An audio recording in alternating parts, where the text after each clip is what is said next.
Shalom, selamat pagi, salam sejahtera bagi kita semua. Tema renungan kita pada pagi hari ini berjudul Antara Tuhan dan Harta. Mari kita membaca bersama dari Matius 26 ayat 14-16. Kemudian pergilah seorang dari ke-12 murid itu yang bernama Yudas Iskariot kepada imam-imam kepala. Ia berkata, "Apa yang hendak kamu berikan kepadaku supaya aku menyerahkan dia kepada kamu?" Mereka membayar 30 uang perak kepadanya. Dan mulai saat itu, ia mencari kesempatan yang baik untuk menyerahkan Yesus. Kita mengenal nama Yudas Iskariot sebagai simbol pengkhianatan terbesar dalam sejarah manusia. Yudas adalah salah satu orang yang dipilih Yesus. Salah satu dari 12 murid yang makan, yang berjalan dan melayani langsung bersama Yesus selama 3,5 tahun. Bukan hanya itu, Yudas pasti mengenal pribadi, karakter, dan bahkan pasti pernah mengalami kebaikan Yesus. Bagaimana mungkin seseorang yang begitu dekat dengan Yesus bisa berkhianat? Yang pertama, Yudas tidak berkhianat secara tiba-tiba. Ada proses kerusakan karakter yang terjadi. Dan itu adalah cinta akan uang. Yohanes 12 mencatat bahwa Yudas sering mencuri dari kas yang dipegangnya. Dosa tamak yang kecil jika dibiarkan akan menjadi lubang besar yang menghancurkan integritas. Yudas menjual Yesus karena ia ingin kerajaan dunia atau harta. Sementara Yesus mati agar manusia mendapatkan kerajaan surga. Tetapi pada akhirnya Yudas tidak mendapatkan keduanya. Yudas memang pada akhirnya memiliki uang itu, tapi dia tidak bisa menikmatinya. Harta yang didapat dengan mengkhianati Tuhan tidak akan pernah membawa berkat. Apakah Yudas kehilangan keselamatan? Jawabannya tidak. Sebab Yudas tidak pernah memiliki keselamatan karena Yudas bukan orang percaya. Ini menjadi peringatan bagi kita. Jika kita mengejar harta lebih daripada Tuhan, kita tidak akan mendapat keduanya. Kita mungkin membenci Yudas karena mengkhianati Tuhan Yesus, tapi tanpa sadar kita juga sering melakukan walaupun dalam bentuk yang lain. Pagi hari ini mari kita belajar bersama-sama bagaimana bentuk-bentuk atau manifestasi menukar Tuhan dengan harta.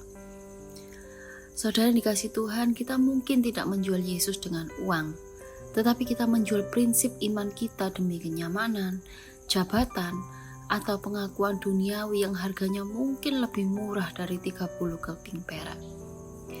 Apa saja bentuk-bentuk atau manifestasi menukar Tuhan dengan harta? Yang pertama adalah menjadikan harta atau mamon sebagai Tuhan. Jika seseorang menjadikan mamon sebagai Tuhan, berarti ia sedang menggeser kedudukan Yesus di dalam hatinya atau menolak Yesus sebagai Tuhan.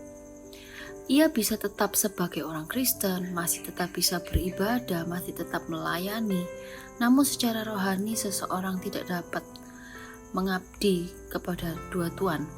Ketika mamon bertahta, hubungan dengan Sang Pencipta menjadi formalitas belaka dan kehidupan rohani terganggu, akan mengalami kekosongan jiwa. Meskipun harta bertambah, orang itu akan mengalami kekosongan jiwa. Karena harta adalah benda mati, ia tidak bisa memberikan kepuasan jiwa atau spiritual. Rasa aman dan rasa berharga bergantung pada uang, di mana ia menaruh seluruh rasa aman dan percayanya pada harta, bukan pada perlindungan Tuhan. Kecemasan saat harta berkurang dan rasa sombong yang meluap saat harta bertambah. Mereka lebih takut kehilangan uang daripada kehilangan hubungan dengan Tuhan. Bagi mereka, uang bukan lagi alat, melainkan tujuan akhir dan penentu kebahagiaan. Kemudian karakternya akan dibentuk oleh uang, bukan oleh firman Tuhan.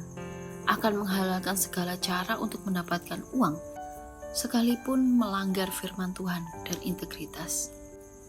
Yang kedua, memakai Tuhan sebagai alat untuk keuntungan materi. Mengikut Tuhan supaya bisnis lancar, supaya kaya, supaya sukses. Dan ketika Yesus tidak menjadi seperti yang kita harapkan, saat doa tidak dijawab sesuai kemauan kita mulai menjual kesetiaan kita, di mana kita menjadikan ibadah sebagai sarana untuk memaksa Tuhan supaya Tuhan memberkati kita. Ibadah tidak lagi dilakukan sebagai bentuk pengabdian atau ketulusan, melainkan sebagai investasi untuk keuntungan pribadi. Ini adalah kondisi di mana seseorang terlihat religius, rajin beribadah, namun motivasi terdalamnya bukan karena mengasihi Tuhan, melainkan untuk menyogok atau menyuap Tuhan agar memberikan keuntungan materi. Dan yang ketiga adalah mengabaikan prinsip kerohanian demi mengejar harta. Matius 19 ayat 16-22, di situ diceritakan ketika Yesus meminta kepada pemuda kaya untuk menjual segala miliknya dan membagikannya kepada orang miskin agar ia beroleh harta di surga. Pemuda ini pergi dengan sedih.